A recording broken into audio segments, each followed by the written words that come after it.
Good morning and welcome to Hardin Life Live. We are the Hardins, and we are a group of counselors and coaches with Hardin Life Resources committed to giving you a biblical and therapeutic perspective on how to live your best life. And we are excited as we have been talking about this month about unhealthy patterns.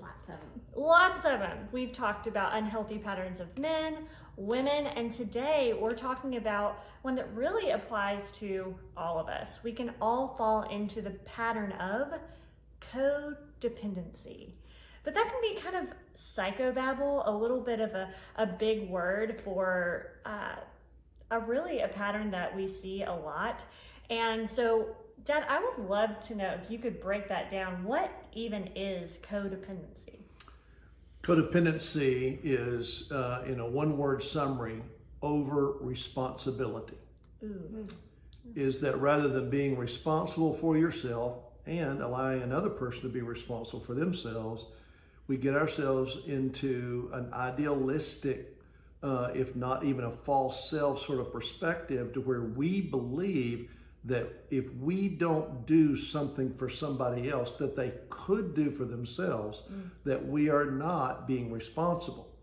But in reality, we're actually being overly responsible. What we often say is anything that you do for somebody else that they can and need to be doing for themselves, you make them an emotional cripple, and we might say you make yourselves a neurotic mess. So it's enabling the bad behavior instead of actually keeping the person from getting hurt? Well, yes, and codependency originally came out of the addiction movement with AA, and oftentimes, for the longest, early use of the word was just used in alcohol circles. So codependency was, a family member who was enabling someone else's addiction. But it certainly has application to more than just alcoholics or addiction. It can happen as simple as a mother overdoing for a son or a daughter, a father being overly involved with a son or a daughter, or just any family member at all, doing more than is healthy to do for another person that allows them to be an independent person themselves. Totally. Well, I think, that's why it's so insidious that families don't think they're doing that. It's sort of like you say, because of that AA model, we sort of label codependency to fall in the extremes. But actually, there are more families dealing with codependency than you probably realize.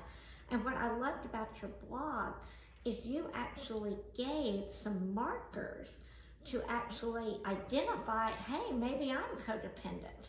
And I believe that a healthy growing family needs to ask themselves those markers on a regular basis, because time changes and you change.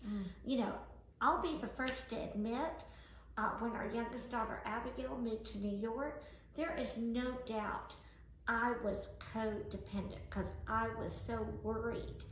I was more worried about her life than she was worried about her life. And that, for me, now I recognize that wasn't a caring mom.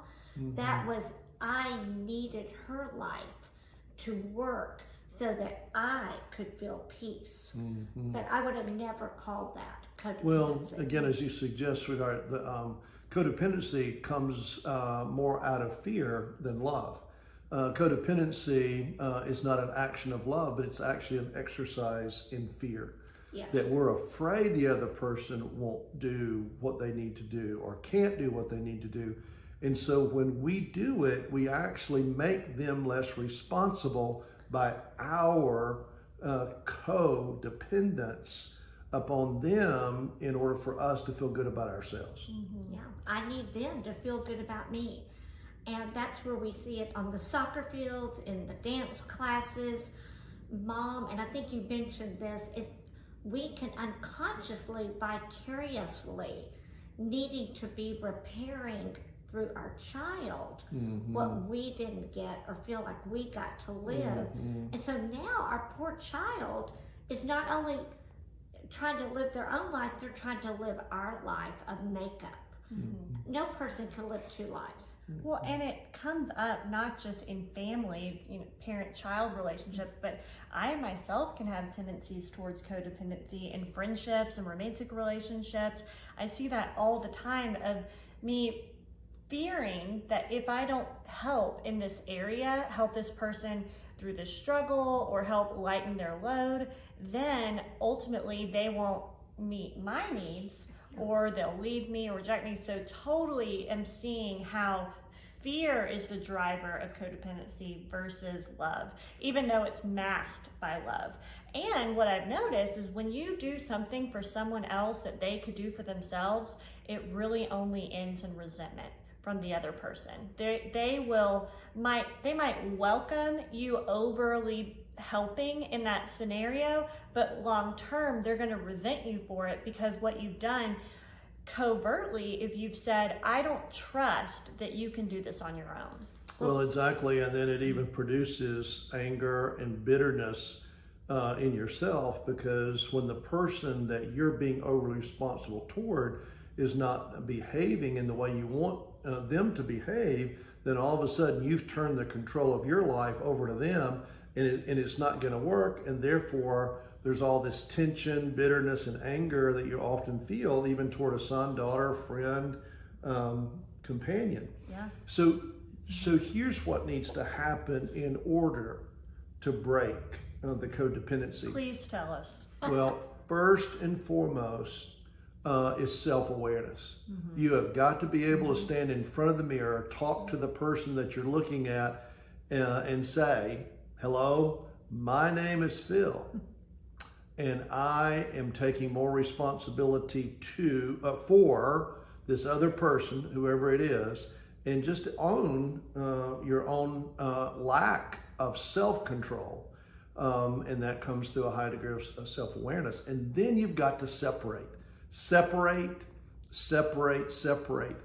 And the key in life is to know how to separate while being connected at the same time. Yeah. And it sounds paradoxical or counterintuitive, but it's possible, and it's actually the way God's designed it, that we are separate in that we are unique individuals, but we can be connected and allow the other person to be who they are, even without our responsibility for them.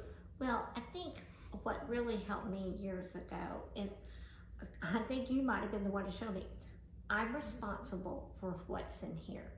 That means the actions, the feelings, and when you and I are trying to coach someone or dealing with their feelings or get a hold of your life, we've actually jumped in their skin.